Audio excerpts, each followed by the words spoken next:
Hello students, I am Professor Neeta Fulchand, the guide partner. Welcome back in our free education channel English Master. So विद्यार्थ्यांनो, आज आपण इयत्ता 11वीच्या विद्यार्थ्यांच्या मागणीनुसार पुस्तकपालन आणि लेखाकर्म या पाठ्यपुस्तकातला लेसन नंबर 3 रोजकीर्द किंवा पणजी म्हणजे जर्नल हा लेसन लर्न करणार आहोत. सो लेसन स्टार्ट करण्यापूर्वी I would like to say that this lesson is too lengthy म्हणजे खूप मोठा आहे हा धडा. So I have divided this lesson into two parts. So आज आपण पार्ट 1 लर्न करणार आहोत आणि नंतर आपण पार्ट 2 मी लगेचच अपलोड करेल. So stay tuned with English Master Education channel and thanks a lot for your love and support to our English Master channel. Keep supporting. Like, share, subscribe जरूर करा. So let's start. म्हणजे journal हा जो topic आहे विद्यार्थ्यांनो आणि याचे जे अभ्यास घटक आहेत म्हणजे this lesson is divided into 4 topics. Topic number 3.1 जो आहे तो आहे लेखांकीय दस्तऐवजाचा अर्थ, महत्व आणि उपयोगिता. त्यानंतर 3.2 दिस इज अबाउट रोजकीर्दीचा अर्थ, महत्व आणि उपयोगिता. 3.3 दिस इज अबाउट रोजकीर्दीचा नमुना आणि 3.4 मध्ये आपण शिकणार आहोत जीएसटी वस्तू व सेवा करासह रोजकीर्दीत नोंदी कशा करायच्या. सो हा जो लेसन आहे याला मी 2 पार्ट मध्ये डिवाइड केलंय. पहिल्या पार्ट मध्ये आपण 3.1 आणि 3.2 चा पूर्ण अभ्यास करूयात आणि नंतर सेकंड पार्ट मध्ये आपण 3.3 आणि 3.4 याप्रमाणे शिकूयात. तो याच्यामध्ये तुम्ही शिकणार काय आहात तर याच्यामध्ये विद्यार्थी जे स्टुडंट्स आहेत त्यांना लेखांकनाची कागदपत्रे आणि दस्तऐवज तयार करता येतात. त्यानंतर आर्थिक व्यवहाराच्या परिणामांचे म्हणजे नावे जमा आकलन विद्यार्थ्यांना होते. विद्यार्थी रोजकीर्दीच्या प्रमाणित रचना करतो.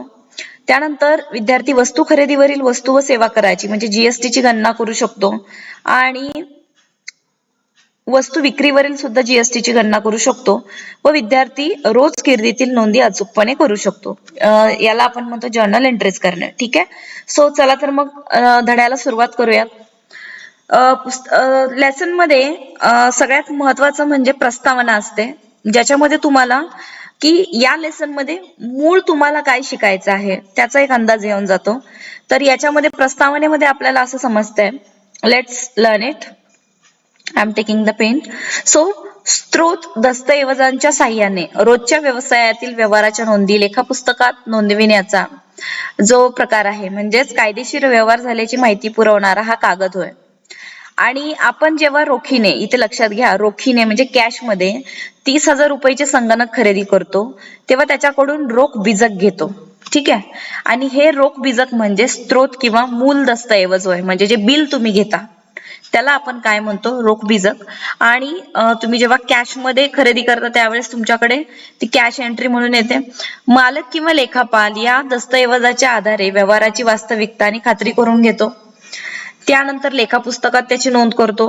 लेखापुस्तकातील प्रत्येक नोंद ही संबंधित स्त्रोत दस्तऐवजाच्या आधारेच पुराव्यानिशी करण्यात येते आणि याच कागदपत्रांना स्त्रोत दस्तऐवज असे म्हणतात. म्हणजेच काय विद्यार्थ्यांनो की स्त्रोत दस्तऐवज म्हणजे काय हा प्रश्न तुम्हाला येऊ शकतो परीक्षेत. त्या अनुषंगाने हा टॉपिक महत्वाचा आहे. म्हणजेच काय की जमा खर्चाच्या पुस्तकात आर्थिक व्यवहार नोंदविण्याचा लेखांकीय दस्तऐवज हाच एक आधार असतो. कदाचित त्याला गाळलेल्या जागा किंवा फिल इन द ब्लँक्स आपण ज्याला म्हणतो त्या टाइप मधला क्वेश्चन तुम्हाला नक्की पडू शकतो की जमा खर्चाच्या पुस्तकात आर्थिक व्यवहार नोंदविण्याचा लेखांकीय दस्तऐवज किंवा डॅश डॅश दस्तऐवज हाच एक आधार असतो. म्हणजे याप्रमाणे तुम्हाला क्वेश्चन सुद्धा टॅकल करायचे आहेत धडा शिकताना. आता याच्यामध्ये पुन्हा एकदा इम्पॉर्टंट क्वेश्चन काय येऊ शकतो की तुम्हाला 2 ते 3 मार्कांसाठी की लेखांकीय दस्तऐवजाचे महत्व आणि उपयोगिता लिहा. सो याच्यामध्ये हे दिलेले 6 पॉइंट्स आहेत. या 6 पॉइंटचा अभ्यास करून तुम्हाला जशास तसं लिहायचं आहे. म्हणजेच काय की लेखापुस्तकात सर्व व्यवहाराच्या नोंदी करण्याकरता स्त्रोत दस्तऐवजांची गरज असते. हा झाला मेन पॉइंट नंबर 1 म्हणजे लेखांकीय दस्तऐवजाचे महत्व आणि उपयोगिता. हे जे आहेत हे तुम्हाला याप्रमाणे परीक्षेच्या दृष्टिकोनातून तयार करायची आहे.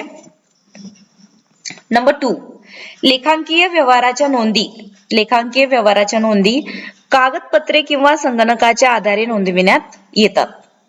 त्यानंतर तिसरा मुद्दा काय आहे याच्यामध्ये स्त्रोत दस्तऐवजांची साठवणूक करण्यासाठी भौतिक स्वरूपाच्या फाईल किंवा संगणकाचा वापर केला जातो. आणि पॉइंट नंबर 4 आहे न्यायालयीन प्रकरणात स्त्रोत दस्तऐवज हा कायदेशीर पुरावा मानला जातो. नंबर 5 विश्वस्त आयुक्त कार्यालयास स्त्रोत दस्तऐवजांची आवश्यकता असते. आणि सरकार सगळ्यात महत्वाचं म्हणजे सरकार किंवा स्थानिक स्वराज्य संस्था यांच्या शोधनासाठी या दस्तऐवजांची आवश्यकता असते. सो विद्यार्थ्यांनो या पहिल्या पॉइंट मध्ये प्रस्तावनेमध्येच बघा आपण याच्यामध्ये वन लाइनर क्वेश्चन जे आहेत ते सुद्धा टॅकल करू शकता तुम्ही. त्यानंतर 3 मार्कांसाठी 4 मार्कांसाठी जे डिस्क्रिप्टिव्ह क्वेश्चन्स असतात म्हणजेच काय की लेखांकीय दस्तऐवजाचे महत्व आणि उपयोगिता लिहा. हा जर प्रश्न आला तर तुम्ही हे दिलेले 6 मुद्दे जे आहेत जे 6 पॉइंट्स आहेत हे लर्न करून तुम्ही ऍज इट इज जर तिथे उतरवण्याचा प्रयत्न केला आन्सर शीट मध्ये so you will get out off score. त्यानंतर हे जे आपण वन लाइनर इथे महत्व किंवा उपयोगिता ज्या पाहतो आहे त्याच्यावर सुद्धा तुम्हाला फॉर 1 मार्क साठी काही क्वेश्चन्स येऊ शकतात की फॉर एक्झाम्पल जर गाळ्याला जागा भरा की न्यायालयीन प्रकरणात कोणतं दस्तऐवज किंवा न्यायालयीन प्रकरणात डॅश डॅश हा कायदेशीर पुरावा मानला जातो. So on the basis of this lesson you will write the answer that स्त्रोत दस्तऐवज किंवा स्त्रोत दस्तऐवजांची साठवणूक करण्यासाठी कशाचा वापर केला जातो तर इथे भौतिक स्वरूपाच्या फाईल किंवा संगणकाचा वापर. याप्रमाणे वन लाइनर क्वेश्चन सुद्धा यावर तुम्हाला परीक्षेला येऊ शकतात. आता आपण पुढे पाहूयात की काही महत्वाची लेखांकीय दस्तऐवजे जी आहेत त्याच्यामध्ये सगळ्यात महत्वाचं असतं वाउचर ज्याला आपण मराठीत म्हणतो प्रमाणक. म्हणजेच प्रमाणक दस्तऐवजाच्या आधारेच व्यवसायाचा मालक शोधन करत असतो. विशिष्ट व्यक्तीला किंवा पक्षाला हे लक्षात घ्या की एखादी विशिष्ट व्यक्ती असू शकते किंवा एखादा पक्ष असू शकतो ज्याला जी ठराविक रक्कम देण्यासंबंधीचा प्रमाणक म्हणजे वाउचर हा कायदेशीर पुरावा असतो. व्यावसायिकाकडून विविध प्रकारची जी वाउचर्स आहेत जी प्रमाणके आहेत ती तयार करण्यात येतात. त्याच्यामध्ये रोख प्रमाणक बँक प्रमाणक. आता बघा विद्यार्थ्यांनो या टॉपिक मध्ये सुद्धा तुम्हाला परीक्षेच्या अनुषंगाने महत्वाचे पॉइंट्स म्हणजे काय आहेत की व्यावसायिकाकडून विविध प्रकारची प्रमाणके तयार करण्यात येतात तर ती कोणती त्याच्यामध्ये आहे पहिलं रोख प्रमाणक, त्यानंतर आहे बँक प्रमाणक, खरेदी प्रमाणक, विक्री प्रमाणक, प्रवासी देयके, मजुरीची देयके आणि पगार देयके इत्यादी. सो 2 मार्कांसाठी हमखास हा प्रश्न येऊ शकतो. सो हे सुद्धा तुम्ही तुमच्या नोटबुक मध्ये नोट डाऊन करून घ्या जे इम्पॉर्टंट आहे.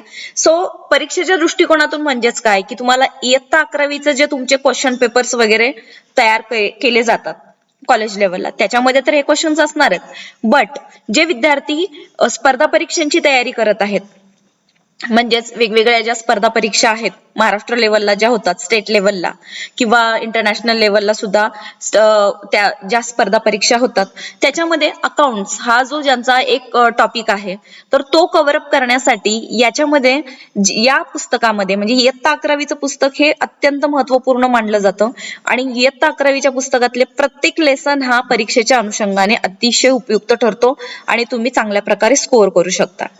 तर आता इथे बघा प्रमाणकाचे म्हणजेच वाउचरचे आंतरिक प्रमाणक आणि बाह्य प्रमाणक असे 2 भाग आहेत. तर याच्यामध्ये आता आपण इंटरनल वाउचर आणि एक्सटर्नल. इंटरनल म्हणजे आंतरिक प्रमाणक आणि एक्सटर्नल म्हणजे बाह्य. सो इंटरनल वाउचरची जी डेफिनेशन आहे ती कशी येणार आहे की संस्थेत तयार करण्यात येणाऱ्या दस्तऐवजांना इंटरनल वाउचर्स किंवा आंतरिक प्रमाणक असे म्हणतात. म्हणजे हे प्रमाणक जे आहे ते व्यावसायिकाने स्वतः तयार केले असतील आणि त्यावर पेयी म्हणजेच आदात्याची पैसे घेणाऱ्याची सही असेल अशा दस्तऐवजाला अंतर्गत प्रमाणक म्हणजे इंटरनल वाउचर म्हणतात. तर तिथे महत्वाचं म्हणजे काय की जेव्हा आपण एखाद्या व्यवहाराची पावती किंवा पुरावा सादर करू शकत नाही तेव्हा इंटरनल वाउचर्स तयार करण्यात येतात ज्यालाच आपण अंतर्गत प्रमाणके म्हणतो. मग याच्यामध्ये कोणते टाइप्स मोडतात जसं की टॅक्सीचं भाडं आहे, बस भाडं आहे, ऑटो रिक्षा भाडे आहे. सो याला आपण म्हणू शकतो हे इंटरनल वाउचर्स मध्ये मोडतात. आता एक्सटर्नल वाउचर म्हणजे बाह्य प्रमाणकामध्ये काय मोडतं तर बाह्य प्रमाणक हा एक असा प्रकारचा दस्तऐवज आहे की जो एखाद्या व्यवहारासाठी बाहेरील व्यक्ती किंवा संस्थेकडून प्राप्त होतो. लक्षात घ्या विद्यार्थ्यांनो की इंटरनल वाउचर हे इंटरनली म्हणजेच काय जे व्यावसायिकाने स्वतः तयार केलेले असतील आणि त्यावर आदात्याचे पैसे घेणाऱ्याची सही असेल त्याला इंटरनल. आणि एक्सटर्नल वाउचर म्हणजेच काय बाह्य प्रमाणक हा असा दस्तऐवज आहे की जो एखाद्या व्यवहारासाठी बाहेरील व्यक्ती किंवा संस्थेकडून प्राप्त होतो. म्हणजे विक्रेत्याकडून मालाची उदार खरेदी केल्यामुळे करपत्र म्हणजे टॅक्स इनव्हॉइस, लेखन सामग्रीची खरेदी, विजेचे बिल, नावेपत्र, जमापत्र, रोख बीजक हे जे आहेत हे मोडतात तुमचे बाह्य प्रमाणक म्हणजे एक्सटर्नल वाउचर जे तुम्हाला बाहेरून प्राप्त होतात, बाहेरील व्यक्ती किंवा संस्थेकडून. हा एक बदल किंवा हा एक जो फरक आहे तो तुम्ही लक्षात घ्यायचा. पंजीयन प्रमाणक म्हणजे काय? जर्नल व्हाउचर आपण याला म्हणतो. म्हणजे जर्नल व्हाउचर म्हणजे पंजीयन प्रमाणक हे पायाभूत किंवा मूळ दस्तऐवज आहे. कोणता आहे? पायाभूत किंवा मूळ दस्तऐवज असून त्यांच्या आधारे रोजकिर्दीमध्ये पंजीयन केले जाते, म्हणजेच एंट्रीज केल्या जातात. आता आपण इथे पाहूया की जो आपण पंजीयन प्रमाणकाचा नमुना आहे, म्हणजे याला आपण म्हणतो स्पेसिमन ऑफ जर्नल व्हाउचर. तर विद्यार्थ्यांना परीक्षेला तुम्हाला 4 मार्क्स साठी किंवा 2 मार्क्स साठी specimen of journal voucher draw करा किंवा ड्रॉ करण्यासाठी तुम्हाला हे प्रश्न येतातच येतात. तर जर्नल व्हाउचर जो आहे, specimen of journal voucher draw करा म्हणून जर आलं तुम्हाला, तर तुम्ही ऍज इट इज याची थोडीशी प्रॅक्टिस करा. लेट मी एक्सप्लेन यू की जर्नल व्हाउचर जे आहे त्याच्यामध्ये फर्स्ट असतं संस्थेचं नाव, त्यानंतर आहे प्रमाणक क्रमांक, व्यवहार क्रमांक आणि दिनांक. त्यानंतर तिसऱ्या ओळीमध्ये येणार आहे नावे होणाऱ्या खात्याचे नाव आणि नावेच्या खाली जमा होणाऱ्या खात्याचे नाव. इथे तुमचा तपशील येईल आणि डाव्या साईडला तपशील आणि उजव्या साईडला राशी येईल, म्हणजे किती रक्कम आहे. त्यानंतर खाली राशी शब्दात येते रुपया आणि पास करणाऱ्याची सही, अधिकृत सही व सही. हा एक जो पूर्ण फॉर्मॅट आहे याची तुम्ही प्रॅक्टिस करा, कारण हा सुद्धा परीक्षेला खूप वेळा येऊन गेलेला प्रश्न आहे, रिपीट क्वेश्चन आहे आणि होऊ शकतो.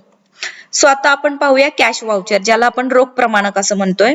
तर याचा अर्थ अगोदर समजून घेऊयात की रोख रक्कम दिल्याचा अथवा घेतल्याचा कागदोपत्री पुरावा म्हणजेच रोख प्रमाणक.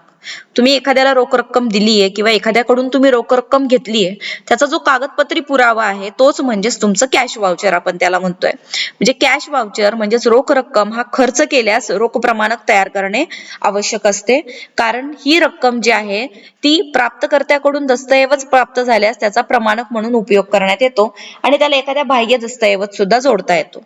लक्षात घ्या की रोख प्रमाणक जो आहे तो कॅश व्हाउचर्स जो आहे तो कॅश शी रिलेटेड आहे. सो जर तुम्हाला रोख प्रमाणकाचा नमुना चा आराखडा काढा किंवा ड्रॉ करा म्हणून जर क्वेश्चन आला एक्झामला, सो याप्रमाणे इथे जो आहे लेट सी याच्यामध्ये आपल्याला कशाप्रमाणे पॉइंट्स दिलेले आहेत. सगळ्यात महत्वाचं म्हणजे रोख प्रमाणक जे असतं तर इथे एका कंपनीचा फॉर्मॅट दिला आहे, म्हणजे नकुल आणि कंपनी, बांद्रा रोड, मुंबई. जर तुम्हाला परीक्षेला आठवलंच नाही तर तुम्ही कोणत्या तरी एका कंपनीचं नाव टाका आणि ऍड्रेस टाका. परंतु एक लक्षात घ्या की उजव्या हाताला काय असणार आहे? दिनांक असणार आहे आणि डाव्या हाताला असतो प्रमाणक क्रमांक. प्रमाणक क्रमांकाच्या खाली असतो GSTIN नंबर. त्यानंतर आहे यांना रक्कम द्यावी, म्हणजे इथे किती रक्कम द्यायची आहे, यांना रक्कम द्यावी म्हणजे कोणाला रक्कम द्यायची आहे त्याचं नाव इथे येणार, name of the person to whom you are giving that amount. त्यानंतर या कारणासाठी म्हणजे ऑन अकाउंट ऑफ, त्यानंतर डेबिट अकाउंट कोणाचं आहे म्हणजे नावे खाते कोणाचं आहे आणि एकूण रक्कम तुम्हाला इथे टाकायची आहे फक्त, आणि इथे ती रक्कम जी आहे ती अंकामध्ये असणार आहे, म्हणजे इथे तयार करणारा, मंजुरी देणारा आणि रक्कम प्राप्त करणाऱ्याची सही, याप्रमाणे तुम्हाला हा एक डायग्राम ड्रॉ करायचा आहे.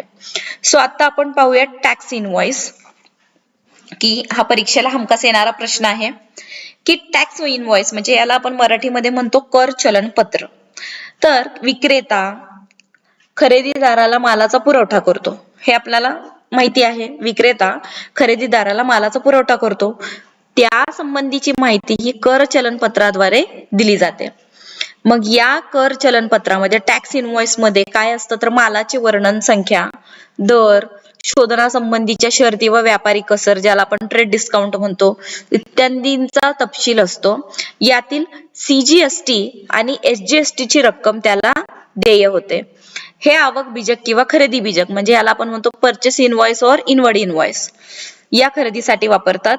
तर विक्रीसाठी विक्रीपत्र, विक्रीसाठी जे विक्रीपत्र आहे, विक्रीपत्रक म्हणजेच काय की त्याला आपण म्हणतो इंग्लिशमध्ये सेल्स इनव्हॉइस किंवा जावक बीजक म्हणजेच आउटवर्ड इनव्हॉइस, हे वापरतात. खरेदी पुस्तकातील नोंदी ह्या आवक बीजकाच्या आधारे करतात. विक्री पुस्तकातील नोंदी ह्या जावक बीजकाच्या आधारे केल्या जातात. खरेदी पुस्तकामध्ये काय होतात की त्याच्यामध्ये तुमचं इनवर्ड इनव्हॉइस असतं, परचेस इनव्हॉइस, आणि विक्रीमध्ये काय होतं तुमचं आउटवर्ड इनव्हॉइस म्हणजे सेल्स इनव्हॉइस येतो. म्हणजे जेव्हा विक्रेत्याकडून क्रेत्याला वस्तूंचा पुरवठा होतो त्यासोबत कर चलनपत्र हे पाठवले जाते, ज्याला आपण इंग्लिशमध्ये टॅक्स इनवॉइस असं म्हणतो. सो आता इथे बघा बाळांनो, करचलन पत्राचा नमुना म्हणजे स्पेसिमन ऑफ टॅक्स इनवॉइस जर तुम्हाला ड्रॉ करा म्हणून आला क्वेश्चन एक्झामला, सो तो याप्रमाणे फॉर्मॅट बघा. थोडंफार रोख प्रमाणकाचा जो नमुना आहे त्याच्याशी थोडंफार हे मिळतं जुळतं आहे. म्हणजे कर चलन पत्र याप्रमाणे तुम्ही वरती लिहिणार. त्यानंतर सुनील जनरल स्टोअर म्हणजे दुकानाचं नाव आणि दुकानाचा ऍड्रेस इथे दिले, दुकान नंबर 5 लक्ष्मी रोड पुणे. ज्याप्रमाणे मी सांगितलं उजव्या हाताला दिनांक टाकायचा, डाव्या हाताला कॅश बिल नंबर येतो, त्यानंतर त्याच्या खाली GSTIN नंबर येतो, त्यानंतर इथे ग्राहकाचे नाव येणार कारण हा टॅक्स इनवॉइस आहे बरोबर. इथे ग्राहकाचे नाव येणार, त्यानंतर खाली पत्ता येणार आणि याप्रमाणे एक इथे टेबल ड्रॉ केलेला आहे की जेणेकरून याच्यामध्ये सिरियल नंबर, पर्टिक्युलर म्हणजे कोणती वस्तू दिली, त्याचा HSN नंबर, रेट, किती क्वांटिटी घेतली, टॅक्सेबल अमाऊंट किती झाली, त्याच्यानंतर CGST त्याच्यावर किती टक्के लागला, SGST किती टक्के लागला आणि या सगळ्यांची टोटल मिळून इथे रक्कम किती होत आहे. मग ही राशी इथे शब्दात म्हणजे वर्ड्स मध्ये तुम्हाला लिहायची आहे. त्यानंतर बँकेचा तपशील म्हणजेच काय की बँकेचे नाव इथे येणार, बँकेचा IFSC कोड, अकाउंट नंबर आणि सगळ्यात महत्वाचं E&OE व इकडे सिग्नेचर. सो याप्रमाणे हा फॉर्मॅट आहे जो तुम्हाला लक्षात ठेवायचा आहे. आता विद्यार्थ्यांनो उधार बीजक, आता आपण क्रेडिट मेमो बघूयात. म्हणजेच काय की उधार बीजकाला उधारीचे बिल असे देखील म्हणतात. म्हणजे जेव्हा मालाची उधार खरेदी करण्यात येते, जेव्हा जो खरेदी करणारा असतो त्याला माल विक्री आणि कराच्या तपशिलासह उधारीचे बीजक पाठवतो. जेव्हा विक्रेत्याकडून क्रेत्याला जे बीजक प्राप्त होते तेव्हा त्याला आवक बीजक असे म्हणतात. म्हणजे विक्रेत्याकडून क्रेत्याला म्हणजेच एखाद्या माणसा समजा तुम्ही खरेदीदार आहात आणि तुम्ही कोणाकडून तरी माल खरेदी करताय, पण तो कशावर करताय, उधारीवर करताय. सो त्यावेळेस तुम्हाला हा क्रेडिट मेमो मिळणार. तर तेच बीजक विक्रेत्यासाठी जावक बीजक असते. थोडक्यात उधारीचे बीजक म्हणजे विक्रेत्याकडून त्याच्या ग्राहकाला उधारीवर पुरवलेल्या मालासंबंधीचे किमतीचे विवरण, म्हणजे त्याच्यामध्ये तो तपशील असतो की किती उधारी आहे बाकी. याच आधारे खरेदी व विक्री पुस्तकात नोंदी करण्यात येतात. लक्षात ठेवा, क्रेडिट मेमोच्या आधारे खरेदी आणि विक्री पुस्तकामध्ये नोंदी करण्यात येतात. आता त्याच्यानंतर आपण पाहूयात पुढचा टॉपिक जो आहे दॅट इज पावती किंवा रसीद, ज्याला आपण इंग्लिश मध्ये काय म्हणतो, रिसिप्ट असं म्हणतो. सो आधुनिक व्यवसायात नफा वाढवण्यासाठी उधारीचे व्यवहार हे सामान्य स्वरूपाचे झालेले आहेत. या व्यवहारात मालाचा पुरवठा करण्यात येतो, परंतु एक लक्षात घ्या, या व्यवहारात मालाचा पुरवठा होतो परंतु त्या संबंधीची रक्कम एका विशिष्ट मुदतीनंतर प्राप्त होते. आणि जेव्हा रक्कम प्राप्त होते जेव्हा ती रक्कम विक्रेत्याला मिळते त्याची शोधन मिळाल्याची त्यानंतर एक्नॉलेजमेंट देणं आवश्यक असतं की बाबा नाही आम्हाला ही रक्कम प्राप्त झालेली आहे. त्याकरता ज्या दस्तऐवजाचा उपयोग केला जातो त्याला आपण पावती अथवा रसीद किंवा रिसिट असे म्हणतो. म्हणजे रक्कम ही प्राप्तकर्त्याने रक्कम प्राप्त झाल्याबरोबर त्या संबंधीची पावती तयार करून देणे आवश्यक असते. सो पावतीचा नमुना थोडक्यात अशा प्रकारे आहे, ज्याला आपण म्हणूया रिसिट चा जो फॉर्मॅट आहे लाईक पावती.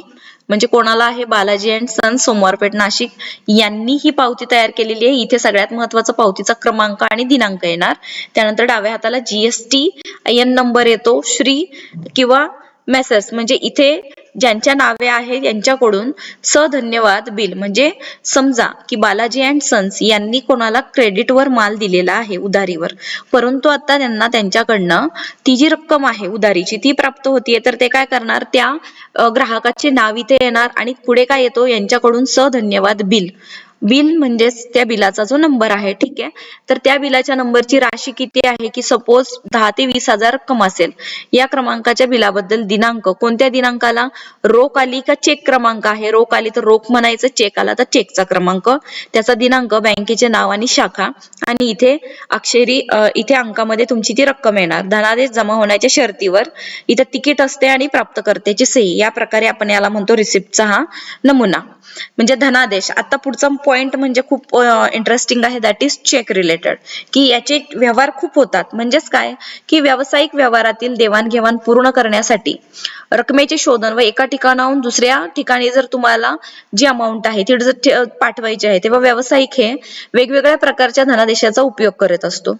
म्हणजे जे खातेदार ठराविक रक्कम आपल्या खात्यात ठेवीत असतात म्हणजे डिपॉझिट करत असतात त्यांना बँकेकडून चेकबुक पुरवण्यात येते. तुम्हाला बँकेतनं चेकबुक कधी येतं, जेव्हा तुम्ही तिथे सेव्हिंग अकाउंट किंवा करंट अकाउंट ओपन करता आणि तुमच्या त्या खात्यावर एक ठराविक रक्कम जमा असते.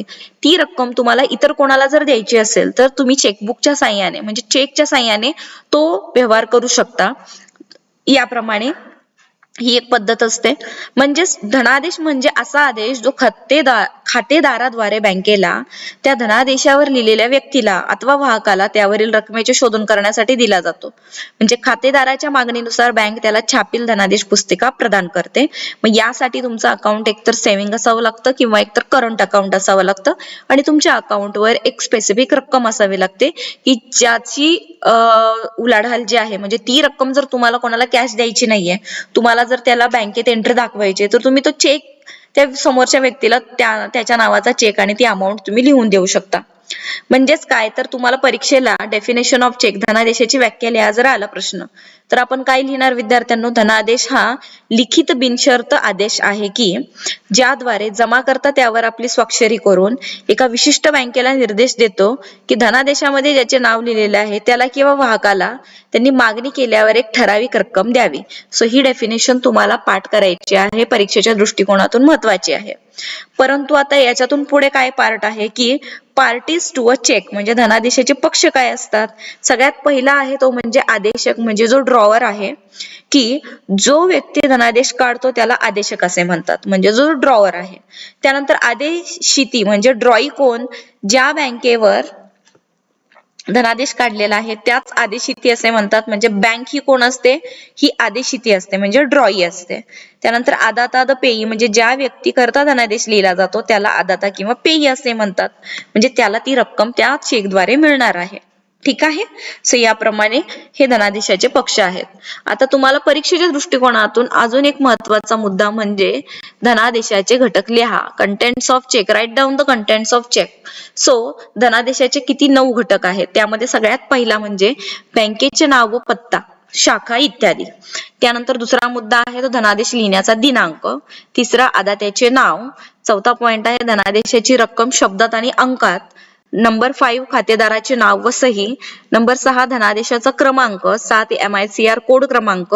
8वा असतो IFSC कोड क्रमांक आणि 9वा आहे खाते क्रमांक. सो हे जे आहेत हे आहेत the important contents of cheque म्हणजे धनादेशाचे महत्वाचे घटक, जे परीक्षेला जर तुम्हाला 2 ते 3 मार्कांसाठी प्रश्न आला तर तुम्ही सहज तो क्वेश्चन टॅकल करू शकता.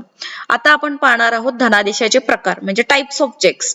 ज्याप्रमाणे मी तुम्हाला सांगितलं की चेक जो तुम्हाला बँक प्रोव्हाइड करते, पण त्याच्यामध्ये सुद्धा तुम्हाला किती प्रकारे त्या चेकचा वापर करता येतो. लाईक धनादेशाचे 3 प्रकार आहेत.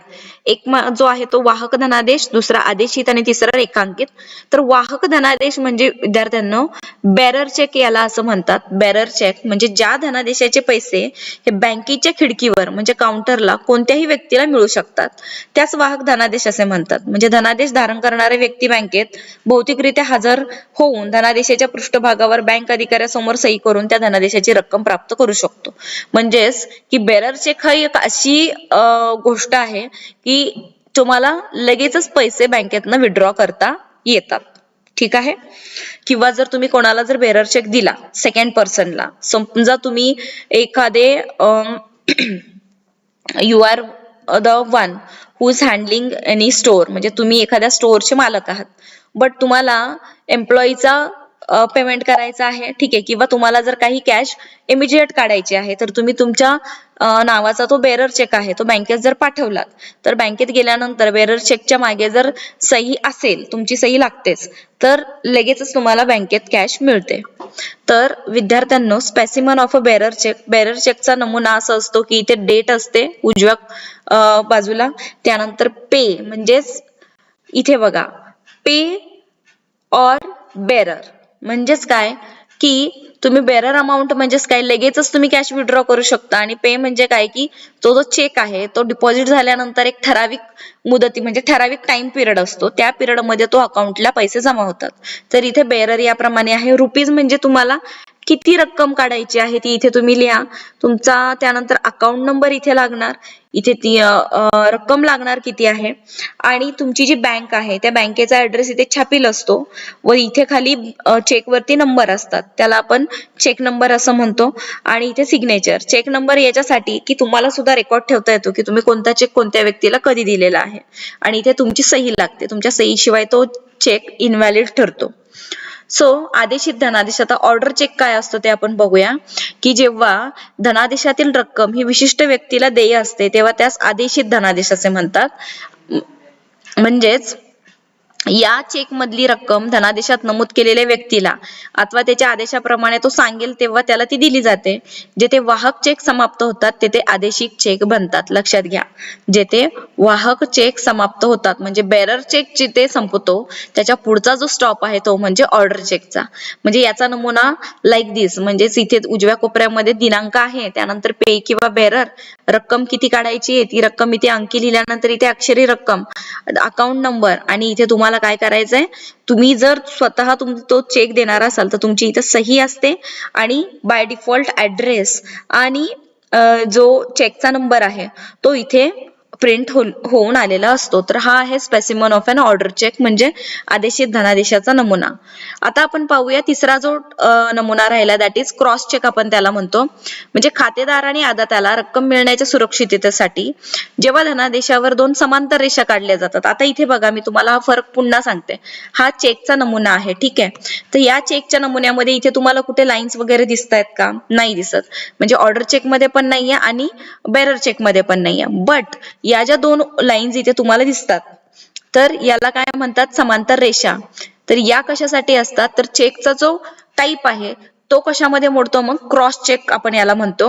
म्हणजे तेव्हा त्या धनादेशाला क्रॉस चेक किंवा रेखांकित धनादेश असे म्हणतात.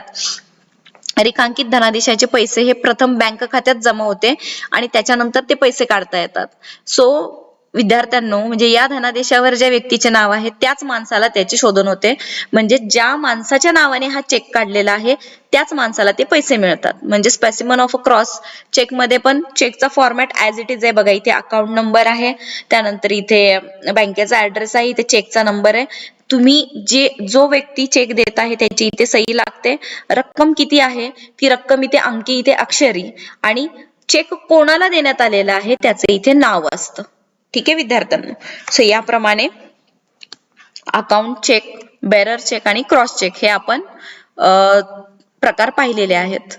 सो आता इथे अजून एक प्रकार काय येतो, अकाउंट पेई रेखांकित म्हणजे क्रॉस्ड अकाउंट पेई चेक. हा एक क्रॉस चेक मध्ये प्रकार आहे. दॅट इज रेखांकित अकाउंट पेई धनादेश हा रेखांकित धनादेशासारखाच असतो. जसं इथं आपण बघितलं, दोन समांतर रेषा मारल्या म्हणजे रेखांकित झाल्या, म्हणजे त्याला आपण इंग्लिशमध्ये म्हणतो क्रॉस चेक. परंतु क्रॉस अकाउंट पेई चेक हा काय आहे, की या धनादेशामध्ये लिहिण्यात आलेली रक्कम ही केवळ धनादेशामध्ये ज्या व्यक्तीचे किंवा संस्थेचे नाव लिहिण्यात आलेले आहे त्याच व्यक्तीच्या बँक खात्यात जमा होईल. आणि जेव्हा एखाद्या धनादेशाचा या रेषा ओढून त्यामध्ये केवळ पैसे प्राप्त करणारा म्हणजे अकाउंट पेई याप्रमाणे इथं नमूद करण्यात आलेला आहे. शब्द जेव्हा लिहिलेले जातात तेव्हा त्याला अकाउंट पेई धनादेश असे म्हणतात. म्हणजेच बाकीचा फॉर्मॅट जशाच तसाच आहे, फक्त इथे काय लिहिलंय, अकाउंट पेई. सो याला आपण म्हणणार आहोत क्रॉस अकाउंट पेई चेक.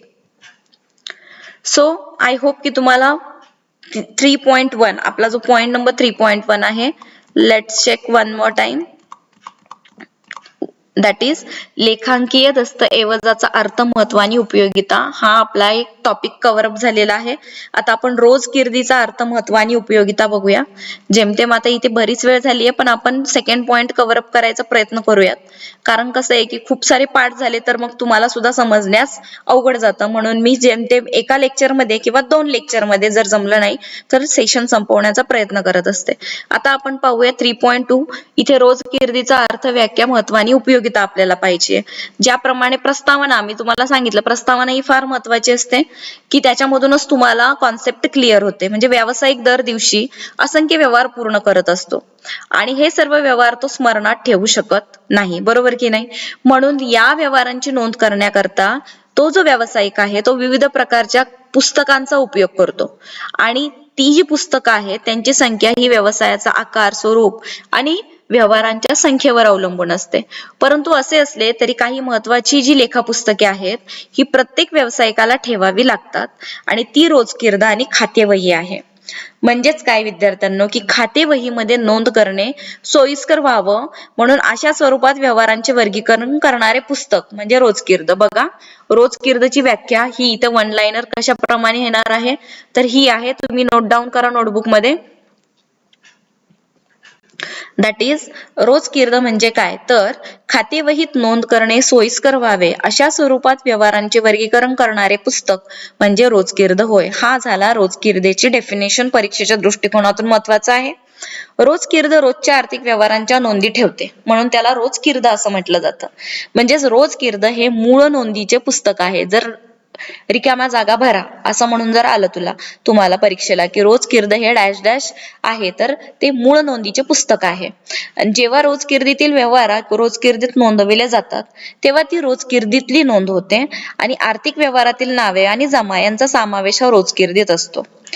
त्याचबरोबर व्यवहाराचे संक्षिप्त स्पष्टीकरण दिलेले असते. रोजकीर्द हे असे पुस्तक आहे विद्यार्थ्यांनो की ज्याच्यामध्ये व्यवसायातील आर्थिक व्यवहार कालक्रमानुसार तारीखवार म्हणजे याला आपण म्हणतो क्रोनॉलॉजिकल सर्वप्रथम लिहिले जातात. म्हणजे त्याच्यामध्ये तारीख असते म्हणजे 1 च्या नंतर 2, 3 याप्रमाणे तारखा दिलेल्या असतात आणि व्यवहार ज्या क्रमाने केले जातात त्याच क्रमाने ते लिहिले जातात.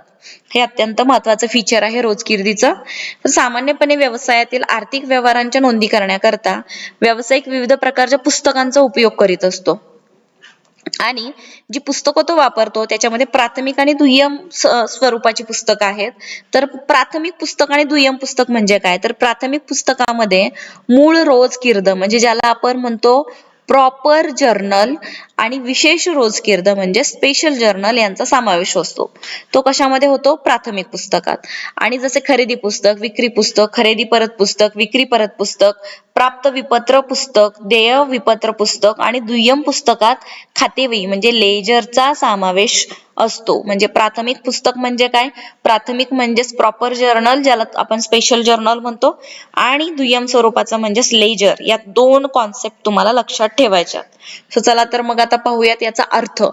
म्हणजेच इंग्रजीतील जर्नल हा शब्द फ्रेंच भाषेतील जोर या शब्दापासून घेतलेला आहे. म्हणजेच काय की रोजकीर्द म्हणजे दैनंदिन नोंद होय. हा टॉपिक तुम्हाला हा पॉइंट तुम्हाला लक्षात घ्यायचा आहे की रोजकीर्द म्हणजे दैनंदिन नोंद होय आणि रोजकीर्दीत व्यवसायातील आर्थिक व्यवहाराच्या नोंदी केल्या जातात आणि याच ठिकाणी असे व्यवहार झाल्याबरोबर लगेच ते नावे आणि जमा केले जातात आणि त्यांचे स्पष्टीकरण सुद्धा त्या रोजकीर्दीच्या वहीमध्ये त्याची नोंद असते. सर्वप्रथम तारीखवार नोंदी रोजकीर्दीत केल्या जातात. ज्या क्रमाने त्या केल्या जातात त्याच क्रमाने त्या लिहिल्या जातात आणि रोजकीर्द हे मूळ नोंदीचे किंवा प्राथमिक नोंदीचे पुस्तक होय. सगळ्यात महत्वपूर्ण म्हणजे जिथे जिथे मी अंडरलाईन केलेली आहे शिकवताना जे जे काही पॉइंट्स मी इथे हायलाइट करत आहे तर ते तुम्ही नोटबुक मध्ये नक्की लिहून घ्या. परीक्षेला तुम्हाला त्याचा डेफिनेटली वापर होईल. तर आता तुम्हाला जर असं आलं की जर्नलची डेफिनेशन लिहा तर तुम्ही काय लिहाल की एल.सी. कॉपर यांनी जर्नलची डेफिनेशन काय केलेली आहे तर खातेवहीत नोंद करणे सोयीस्कर व्हावे अशा स्वरूपात व्यवहारांचे वर्गीकरण करणारे पुस्तक म्हणजेच काय रोजकीर्द होय. तर हे असे जे विश्लेषण आहे कोणी केलंय एल.सी. कॉपर.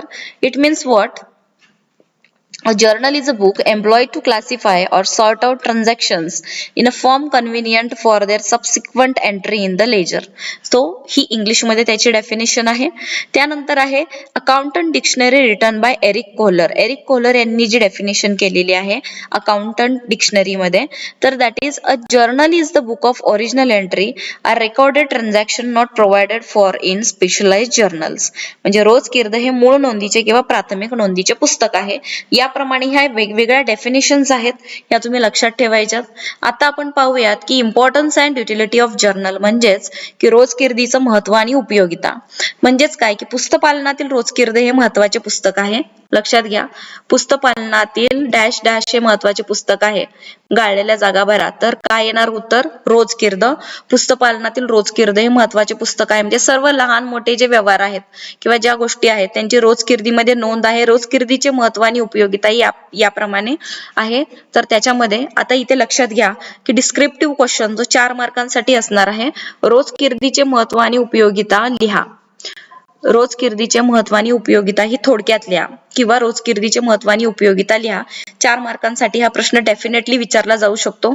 तर याच्यामध्ये पॉइंट नंबर 1 दिस इज रोजकिर्द हे जमा खर्चाचे प्रमुख पुस्तक आहे आणि यात व्यवसायातील सर्व प्रकारच्या खात्यांचा समावेश होतो.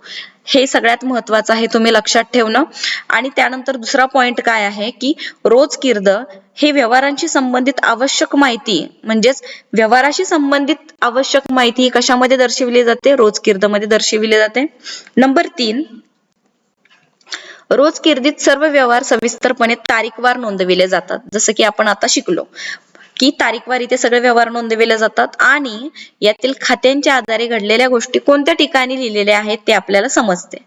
नंबर 4 म्हणजे रोजकिर्द हे काय आहे? दुय्यम पुस्तक आहे ज्यामध्ये रोजचे व्यवहार नोंदविले जातात. सर्वप्रथम हे व्यवहार ज्या क्रमाने ते केले जातात त्या क्रमाने लिहिले जातात. त्यानंतर ते नावे जमा केले जातात आणि प्रत्येक व्यवहाराची राशी दिली जाते. म्हणजे किती अमाऊंट प्रत्येकाला झालेली आहे ती अमाऊंट तिथे, राशी म्हणजे रक्कम. नंबर 5 म्हणजेच लेखांकन प्रक्रिया ही लेखांकीय दस्तऐवजाच्या आधारे केली जाते. जर परीक्षेमध्ये वन लाइनर क्वेश्चन आला की लेखांकन प्रक्रिया ही कशाच्या आधारे केली जाते तर तुम्हाला उत्तर माहिती असायला हवं, दॅट इज लेखांकन प्रक्रिया ही लेखांकीय दस्तऐवजाच्या आधारे केली जाते. आणि नंबर 6 जो आहे की रोजकिर्दीत झालेल्या नोंदीच्या स्पष्टीकरणामुळे व्यवहाराचे संक्षिप्त स्वरूप दिसून येते आणि याच गोष्टीमुळे व्यवहारामध्ये सुस्पष्टपणा दिसण्यास मदत होते. सो हे 6 पॉइंट तुम्ही लक्षात ठेवायचे. त्यानंतर 7वा पॉइंट आहे की या रोजकिर्द नोंदीमुळे होणाऱ्या चुका शोधणे आणि त्यांना प्रतिबंध घालणं सोपं होतं. त्यानंतर या रोजकिर्द नोंदीमुळे व्यवहारांची अंकगणितीय अचूकता तपासण्यात सुद्धा मदत होते. म्हणजे टोटल किती प्रॉफिट झाला, लॉस झाला या गोष्टी याच्यावरनं समजतात. त्यानंतर रोजकिर्द नोंदीचा व्यवसायाचे अंतिम लेखे तयार करण्यास मदत होते. सो आय होप की विद्यार्थ्यांना तुम्हाला मी जे काही शिकवत आहे ते समजतंय. तर आता आपण विद्यार्थ्यांना बघूया रोजकिर्दीचा नमुना स्वरूप किंवा आखणी ही कशाप्रमाणे असते. म्हणजे श्री डॅश डॅश यांची रोजकिर्द, की जर तुम्ही दुकानाचे मालक असाल तर तुमच्या नावे ही रोजकिर्द असते. तर आता आपण हे जर्नल बघूया कशा प्रकारे आहे. याच्यामध्ये आखणी कशी केलेली असते तर सगळ्यात पहिलं तुम्हाला इथे काय दिसतोय तर दिनांक आहे. त्यानंतर तपशील किंवा विवरण हा दुसरा पॉइंट झाला. तिसरा झाला खापा, नंतर आहे नावे राशी आणि जमा राशी. ठीक आहे. खापा म्हणजे काय की खाते पुस्तक जे आहे तुमचे, ठीक आहे, तर त्याच्यामधली एंट्री आहे. सो याच्यामध्ये बघा की दिनांकामध्ये तुम्ही काय लिहिणार आहात, एकतर वर्ष, महिना आणि तारीख या फॉर्मॅटमध्ये डेट लिहिलेली असते. तपशील विवरण म्हणजे नावे करावयाच्या खात्याचे नाव, नावे जमा करावयाच्या खात्याचे नाव, त्याच्याबद्दल.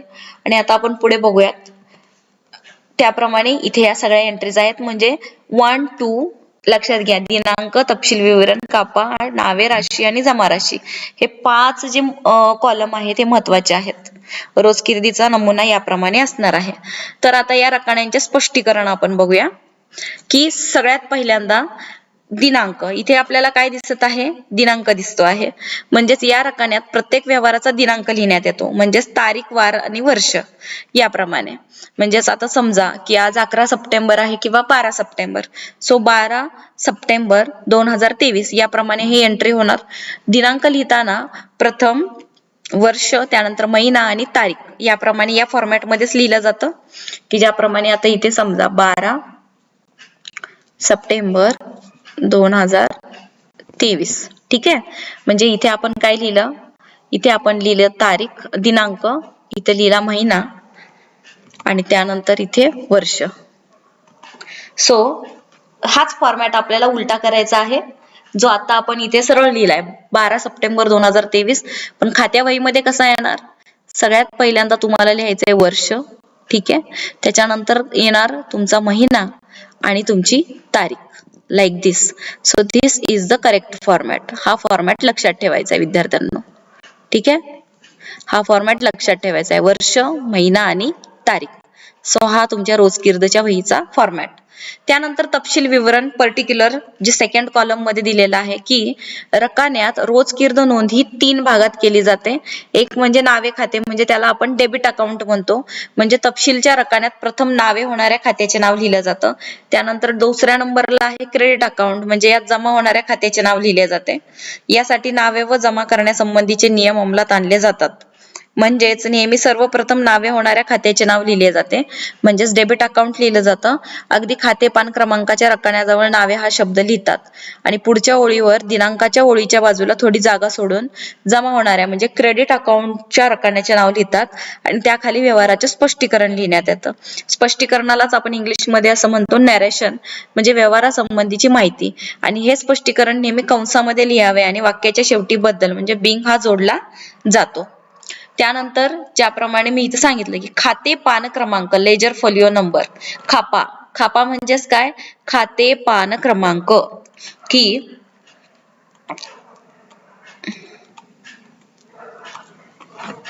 बघा इथे लेजर फोलिओ नंबर आपण याला म्हणतो. पृष्ठ म्हणजे फोलिओ, पान क्रमांक म्हणजे पेज नंबर आणि म्हणून खातेवही पान म्हणजे खातेवहीतील पान क्रमांक आणि रोज किर्दीत लिहिलेल्या व्यवहारांची खातेवहीत खतावणी करता येते.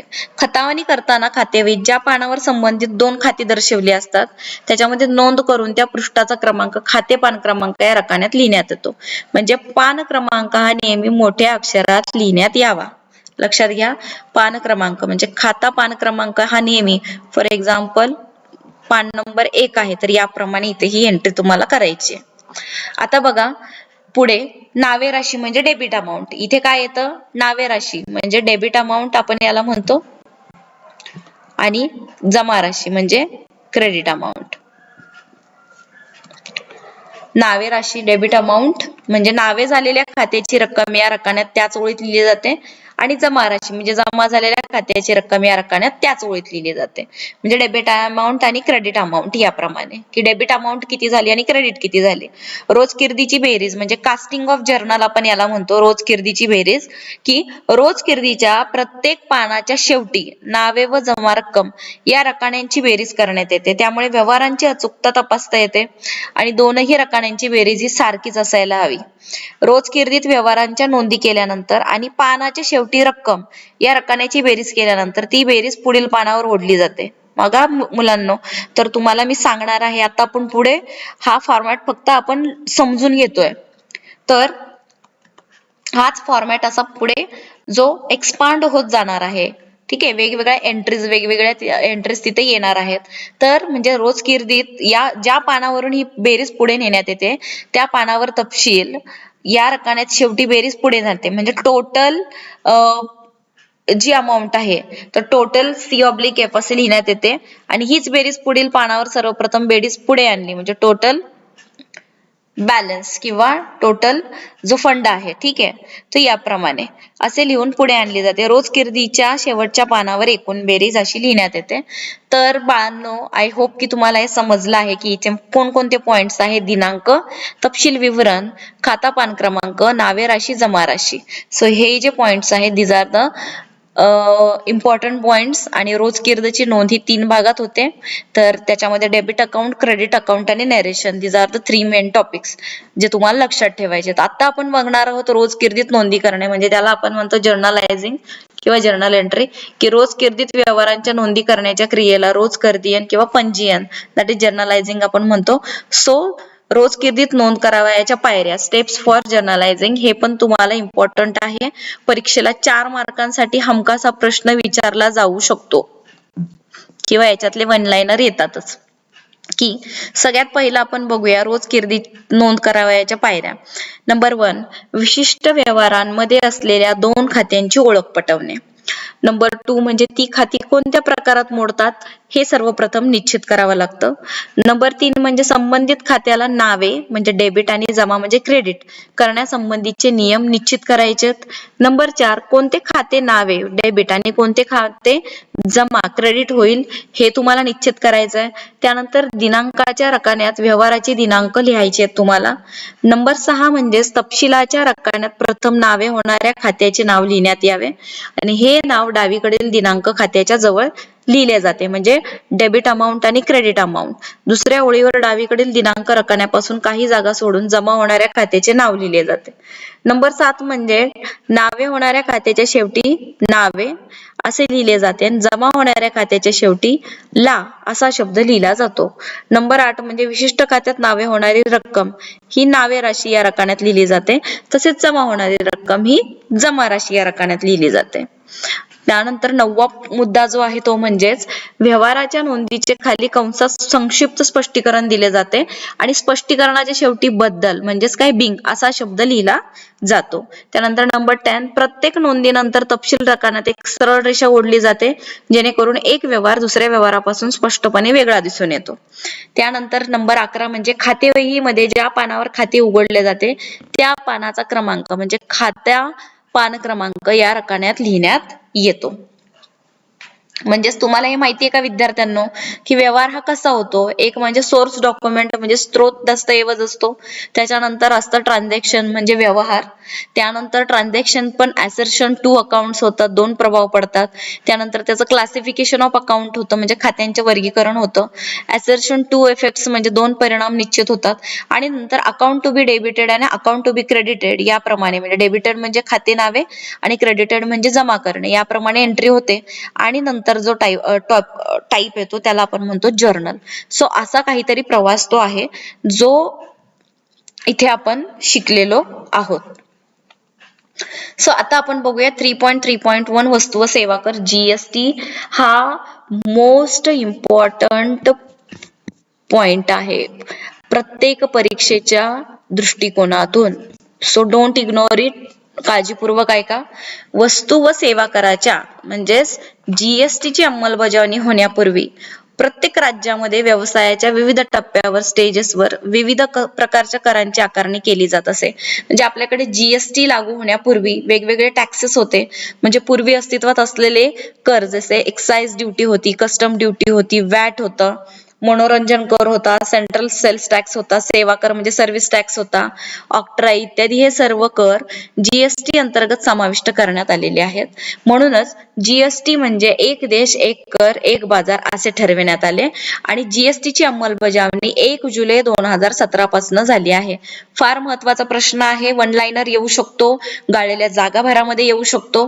तर आणि स्पर्धा परीक्षांच्या तयारी करणाऱ्या विद्यार्थ्यांसाठी हा अत्यंत हॉट टॉपिक आहे. दॅट इज की जीएसटी ची अंमलबजावणी कधीपासून करण्यात आली. 1 जुलै 2017 पासून. आणि जीएसटीचा जो लोगो होता किंवा जो ब्रीद वाक्य होतं दॅट इज एक देश एक कर आणि एक बाजार.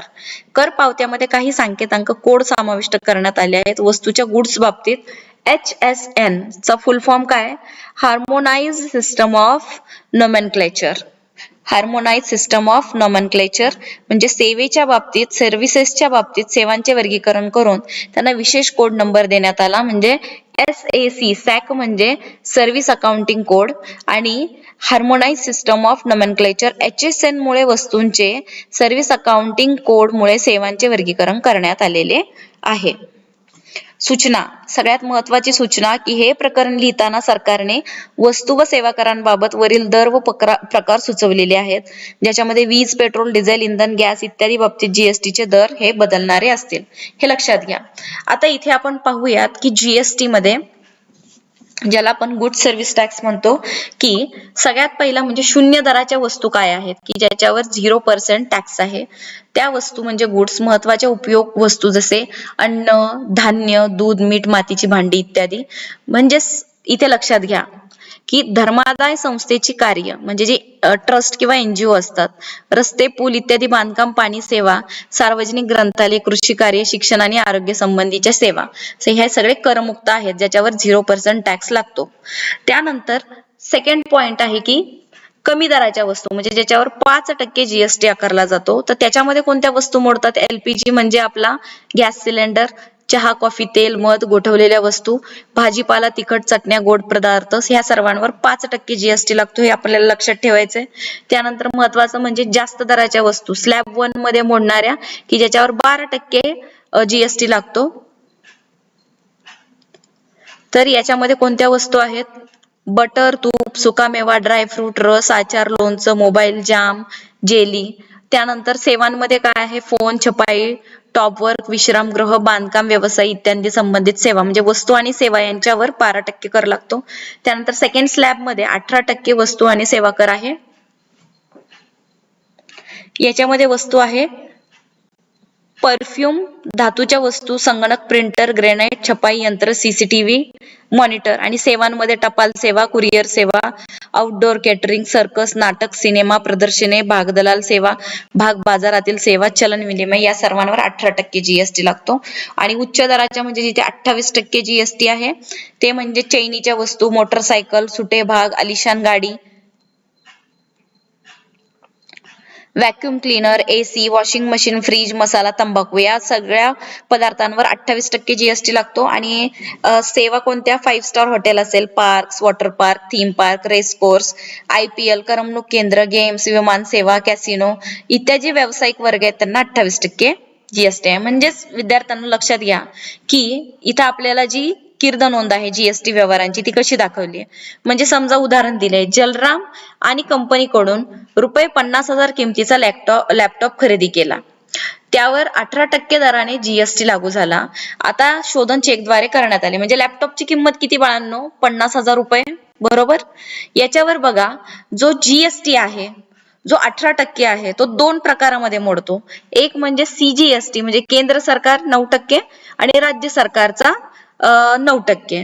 म्हणजेच 50,000ला 9% म्हणजे 4,500 हा सीजीएसटी झाला आणि एसजीएसटी हा 4,500 झाला. या सगळ्यांची टोटल जेव्हा तुम्ही कराल तेव्हा तुम्हाला किती रक्कम मिळते? इथे 59,000. म्हणजे 50,000ची वस्तू तुम्ही घेतली पण त्याला तुम्ही टॅक्स किती दिलात? ₹9,000 जीएसटी म्हणजे टॅक्स तुम्ही तिथे दिलात. तर याची नोंद आपल्या रोजकीर्द वहीमध्ये कशी होणार? ज्याप्रमाणे मी सांगितलं की अगोदर वर्ष, महिना आणि दिनांक, त्यानंतर संगणक खाते नावे, एंट्री कशा नावे येणार? संगणक खाते, सीजीएसटी खाते आणि एसजीएसटी खाते नावे. बँक खात्याला 18% जीएसटीने लॅपटॉप खरेदी केल्याबद्दल. त्यानंतर नावे बघा, संगणक खात्याच्या नावे किती रक्कम आली? ही 50,000. सीजीएसटी किती मिळाला? 4.5. एसजीएसटी किती दिला? 4.5. म्हणजे टोटल रक्कम तुम्ही किती पेड केली? That is 59,000. कशाबद्दल? की बँक खात्याला तुम्ही 18% जीएसटीने लॅपटॉप खरेदी केल्याबद्दल 59,000 जमा झाले. कळालं? सो एंट्रीज याप्रमाणे असणार आहेत. आता आपण अजून एक उदाहरण घेऊया की ₹1 लाखाला मोटर कार 28% जीएसटीने विकली आणि रक्कम चेकने मिळाली. मग ही एंट्री कशी लिहिणार? आता मोटरीची किंमत किती आहे? ₹1,00,000. याच्यामध्ये बघा 28% म्हणजे जीएसटी जो आहे तो सीजीएसटी 14% 14,000 आणि एसजीएसटी 14% म्हणजे 14,000. म्हणजे टोटल रक्कम किती झाली? 1,28,000. आता ही एंट्री करताना कशी करणार आपण? की ही त्याने काय केली? मोटरसायकल विकली आणि रक्कम चेकने मिळाली. तर विकली म्हणजे बँक खाते नावे किती झाली? इथे डेबिट रक्कम 1,28,000. मग ती रक्कम कशा प्रकारे डिवाइड झाली? मोटर कार खात्याला आली ₹1,00,000, सीजीएसटी खात्याला 14,000, एसजीएसटी खात्याला 14,000. म्हणजे 28% जीएसटी व मोटर कारची विक्री केल्याबद्दल तुमच्या खात्यावर किती रक्कम जमा झालेली आहे? ₹1,28,000. समजते विद्यार्थ्यांना? इथे आपण काय केलं? ही रक्कम तुमच्या खात्यातनं डेबिट झाली आहे. म्हणजे ही रक्कम तुम्ही दिलेली आहे. ठीक आहे. टोटल रक्कम तुमची किती क्रेडिट आहे? 59,000. पण इथे तुमच्या अकाउंटवर किती रक्कम जमा झाली? 1,28,000. आणि ती कशा प्रकारे? मोटर कार खात्याला ₹1,00,000, सीजीएसटी 14 आणि एसजीएसटी 14. 3.4 रोज किर्दीत नोंदी करणे म्हणजे रेकॉर्डिंग ऑफ जर्नल एंट्रीज. तर बाळांनो इथे बघा, माल वस्तू खाते गुड्स अकाउंट. व्यावसायिक ज्या वस्तू पुन्हा विकण्याच्या हेतूने खरेदी करतो त्यांना माल किंवा वस्तू असे म्हणतात. म्हणजे माल खात्याचे विभिन्न खात्यामध्ये वर्गीकरण करण्यात येते. जसे खरेदी खाते, विक्री खाते, खरेदी परत खाते, विक्री परत खाते, मालकाद्वारे उचल खाते, त्यानंतर नमुना माल वितरण खाते, आगीमुळे माल नष्ट खाते, मार्गस्थ मालाची तुटपुट होणे किंवा हरवणे खाते इत्यादी. खरेदी खाते म्हणजेच परचेस अकाउंट. आपण बघूयात की परचेस अकाउंट म्हणजे नेमकी काय.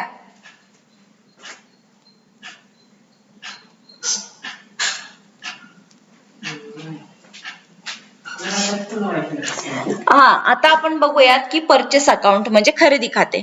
व्यवसायासाठी वस्तूंची खरेदी म्हणजे व्यापार किंवा उत्पादन कार्यासाठी माल किंवा वस्तू आणणे होय. याला आपण पर्चेस अकाउंट म्हणतो. म्हणजे हे किती प्रकारे मोडतं? याचे दोन टाइप्स होतात. एक म्हणजेच रोख खरेदी म्हणजे कॅश पर्चेसेस आणि उधार खरेदी म्हणजे credit purchases. It comes in purchase account. Then आता आपण बघूया की नेमकं रोख खरेदी किंवा कॅश पर्चेस जेव्हा माल किंवा वस्तू खरेदी करून विक्रेत्याला ताबडतोब रोख रक्कम ही दिली जाते तेव्हा अशा खरेदीला रोख खरेदी असे म्हणतात. म्हणजे उदाहरण आपण बघूया की सोनूकडून रुपये 2000 किमतीचा माल नगदी खरेदी केला. याची नोंद कशी येणार?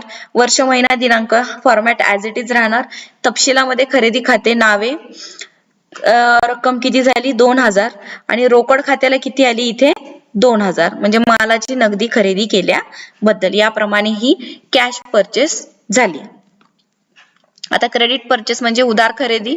माल खरेदी केल्यानंतर विक्रेत्याला भविष्यामध्ये देणे दिले जाते. ज्या खरेदीच्या बाबतीत विक्रेता खरेदीदाराला मालाच्या शोधण्यासाठी एक निश्चित मुदत देत असतो तिला उधार खरेदी असे म्हणतात. म्हणजे एका निश्चित मुदतीनंतर ती रक्कम मिळणार असते तर त्याला आपण उधार म्हणजे क्रेडिट परचेस म्हणतो. म्हणजे इथे उदाहरणाने आपण समजूयात की समजा की सोनाली यांच्याकडनं रुपये 15,000 किमतीच्या वस्तू उधार खरेदी केल्या. मग ही एंट्री कशी येणार? इथे बघा की खरेदी पुस्तक हे प्रामुख्याने केवळ मालाच्या उधार खरेदीची नोंद करण्यासाठी ठेवण्यात येते. ठीक आहे, ही नोट लक्षात घ्या. याच्यामध्ये वर्ष, महिना, दिनांक ऍज इट इज येणार. तपशिलामध्ये खरेदी खाते कोणाच्या नावे आहे? सौ सोनाली यांच्या खात्याला. राशी नावे किती रक्कम आहे 15,000 रुपये आणि जमा किती 15,000. म्हणजे क्रेडिट अमाऊंट त्यांनी मालाची उधार खरेदी केल्याबद्दल की त्यांना उधारीवर 15,000ची जी रक्कम आहे म्हणजे ही जो आपला ज्यांच्याकडून त्यांनी घेतल्यात त्यांच्या अकाउंट मधनं 15,000 डेबिट झाले पण हे क्रेडिट कोणाच्या खात्यावर झालेत? सोनालीच्या खात्यावर झालेत. याप्रमाणे आता खरेदी परत क्रय प्रत्यय किंवा निर्गत प्रत्यय खाते म्हणजे रिटर्न आउटवर्ड किंवा परचेस रिटर्न अकाउंट. म्हणजे कित्येकदा खरेदी करण्यात आलेला माल हा काही कारणास्तव पुरवठादाराला परत करण्यात येतो. जसे की विद्यार्थ्यांना लक्षात घ्या याच्यामध्ये माल नमुन्याप्रमाणे नसतो किंवा कधी माल हलक्या प्रतीचा असतो किंवा रस्त्यात मालाची तुटफूट होते, कधी मालात खराबी निघते, कधी अतिरिक्त प्रमाणात माल प्राप्त होतो तर कधी मालाचा पुरवठा उशिरा होतो. म्हणजे अशा रीतीने खरेदी केलेला माल जेव्हा खरेदीदाराकडून हा पुरवठादाराला परत करण्यात येतो, ठीक आहे, रिटर्न करण्यात येतो तेव्हा त्यास खरेदी परत असे म्हणतात. म्हणजेच काय की वरील उदाहरण क्रमांक 2 मध्ये खरेदी करण्यात आलेल्या मालापैकी रुपये 200 किमतीचा माल सौ सोनालीला परत केला तर त्याची एंट्री कशाप्रमाणे होणार की त्यांच्या राशी नावे 200 रुपये रक्कम. याप्रमाणे ही नावे राशी रक्कम 200 आणि जमा राशी किती झाली 200. आणि कशाबद्दल की खरेदी परत खात्याला माल परत केल्याबद्दल. आता आपण बघूया विक्री. म्हणजे आपण खरेदी बघितला आता विक्री. व्यवसायासाठी विक्री म्हणजे मालाची विक्री होय ती दोन प्रकारे म्हणजे रोख विक्री पण असते आणि उधार विक्री पण असते. म्हणजे रोख विक्री म्हणजे केव्हा की जेव्हा मालाची विक्री करण्यात येते आणि त्या संबंधीची रक्कम ही ताबडतोब मिळते तेव्हा अशा विक्रीला रोख विक्री म्हणतात. म्हणजे गोविंदाला रुपये 5,000 किमतीच्या वस्तू नगदी विकल्या. म्हणजे इथे वर्ष, महिना, दिनांकाचा फॉर्मॅट ऍज इट इज. रोकड खाते हे कोणाच्या नावे आहे तर विक्री खात्याला वस्तूंची नगदी विक्री केल्याबद्दल जमा राशी 5,000 आणि क्रेडिट अमाऊंट किती आहे ते 5,000. म्हणजे 5,000 किमतीची वस्तू विकल्याबद्दल तुम्हाला 5,000 रुपये इथे मिळाले. ठीक आहे. त्यानंतर उधार विक्री म्हणजे क्रेडिट सेल्स मध्ये जेव्हा मालाची विक्री होते आणि त्या संबंधीची रक्कम भविष्यात प्राप्त होते तेव्हा त्यास उधार विक्री. म्हणजे गोविंदाला रुपये 30,000 किमतीचा माल हा उधारीवर विकला तर ऍज इट इज फॉर्मॅट जो आहे तसाच तसा. पुन्हा इथे गोविंदाच्या खाते नावे किती रुपये 30,000 रुपये आणि विक्री खात्याला किती आले 30,000. पण इथे तुम्ही नरेशन काय दिलं की मालाची उधार विक्री केल्याबद्दल. विक्री परत किंवा आगत प्रत्यय म्हणजे काय तर जेव्हा ग्राहकाला माल विकल्यानंतर लक्षात घ्या ग्राहकाला माल विकल्याच्या नंतर खरेदीदाराकडून तो काही कारणास्तव जर विक्रेत्याला परत केला जात असेल तर त्याला विक्री परत. जसं खरेदी परत आपण बघितलं तसा विक्री परत असतो. म्हणजे समजा गोविंदाने खरेदी केल्या रुपये 30,000च्या मालापैकी जर 8,000 किमतीचा माल त्याने परत केला तर ऍज इट इज जो फॉर्मॅट आहे तर इथे विक्री परत खाते कोणाच्या नावे गोविंदाच्या खात्याला गोविंदाने माल परत केल्याबद्दल रुपये 8,000 रकमेची जी अमाऊंट आहे ती इथे आपण अशी शो केली. आता मालकाद्वारे मालाची उचल किंवा आहरण म्हणजे गुड्स विड्रॉन बाय प्रोप्रायटर, जे जेव्हा मालक व्यवसायातनं खाजगी किंवा वैयक्तिक किंवा घरगुती उपयोगासाठी वस्तूंची उचल करतो तेव्हा त्याला मालकाद्वारे मालाची उचल किंवा आहरण असे म्हणतात. म्हणजे अशा वेळी उचल खाते नावे करतात. म्हणजे मालकाने वस्तूंची उचल केल्यामुळे धंद्यातल्या वस्तू कमी होतात म्हणून वस्तू किंवा माल हा खाते जमा करतात आणि मालकाद्वारे जेव्हा मालाची उचल केली जाते तेव्हा तो माल एकूण खरेदीतून काय केला जातो, वजा केला जातो. त्याची एंट्री सुद्धा लाईक दिस होते. फक्त इथं काय येणार, उचल खाते नावे, मालाचे खाते खरेदी खात्यात आणि मालाची उचल केल्याबद्दल. आता आपण बघूया नमुना म्हणून मोफत वाटलेल्या वस्तू म्हणजे goods distributed as free sample. मालाची जाहिरात करण्याच्या उद्देशाने व्यवसाय संस्थेद्वारा ग्राहकांना मालाचा नमुना म्हणून मोफत वितरण केले जाते आणि अशा मालाच्या किमतीने जाहिरात खर्च खाते नावे केले जाते. म्हणजेच विद्यार्थ्यांना काय की व्यवसायामधून माल बाहेर जात असल्याने माल खाते किंवा खरेदी खाते हे जमा करण्यात येते. म्हणजे याची नोंद कशी होणार, ऍज इट इज फॉर्मॅट आहे तसा, फक्त इथे जाहिरात खाते यांच्या नावे नमुना माल वितरण किंवा खरेदी खात्याला माल मोफत वाटल्याबद्दल अमाऊंट इथे डेबिट क्रेडिट आपण दाखवत आहोत.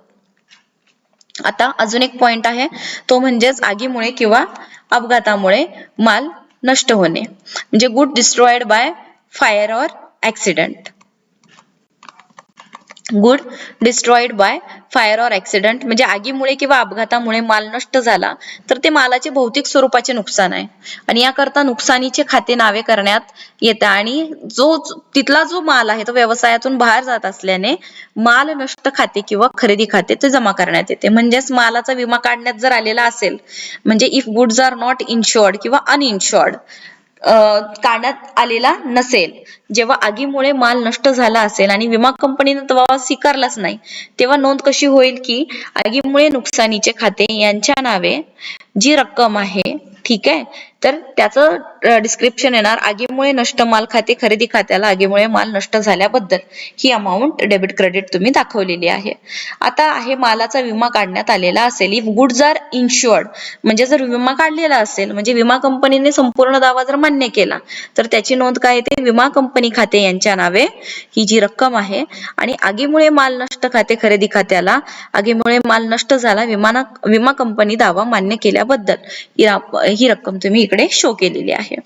विमा कंपनीने समजा जर अंशतः दावा मान्य केला, if the claim is partly accepted then the entry would be like विमा कंपनी खाते यांच्या नावे जी रक्कम आहे म्हणजे नुकसान भरपाईच्या रकमेने आगीमुळे नुकसान खाते यांच्या नावे जी रक्कम आलेली आहे, नुकसानीच्या रकमेने आगीमुळे माल नष्ट किंवा खरेदी खात्याला नष्ट झालेल्या मालाचा अंशतः विमा कंपनीने मान्य केल्याबद्दल जी पेंडिंग अमाऊंट उरते ती इथे याप्रमाणे तुम्ही करता. म्हणजेच नुकसान खाते यांच्या नावे आणि विमा कंपनीने मान्य केलेली रक्कम या तुम्ही रकमा वेगवेगळ्या डिवाइड केल्या जेणेकरून तुमची इथे टोटल रक्कम टॅली होते. आता आहे मार्गस्थ मालाची तुटपुट होणे किंवा हरवणे म्हणजे goods damaged or lost in transit. Transit म्हणजेच काय की जेव्हा एका ठिकाणाहून दुसऱ्या ठिकाणी माल पोहोचवला जातो म्हणजे जेव्हा माल खरेदीदाराला वितरित केला जातो परंतु जोपर्यंत गंतव्यस्थानी पोहोचत नाही म्हणजे एका ठिकाणाहून दुसऱ्या ठिकाणी म्हणजे एका शहरातून दुसऱ्या शहरात असं समजा तोपर्यंत तो माल मार्गस्थ आहे असं समजला जातो. म्हणजे माल जर हा मार्गस्थ असताना त्याची तुटपुट झाली किंवा घाळ झाला तर त्या मालाचं काय होतं, भौतिक नुकसान होतं. म्हणजे ते नुकसान तुम्ही कशी एंट्री होणार, मार्गस्थ नुकसानीचे खाते यांच्या नावे जी अमाऊंट आहे मार्गस्थ घाळ खरेदी खात्याला ती अमाऊंट क्रेडिट होते आणि माल मार्गस्थ असताना घाळ झाल्याबद्दल असं त्याचं नरेशन लिहिलं जातं.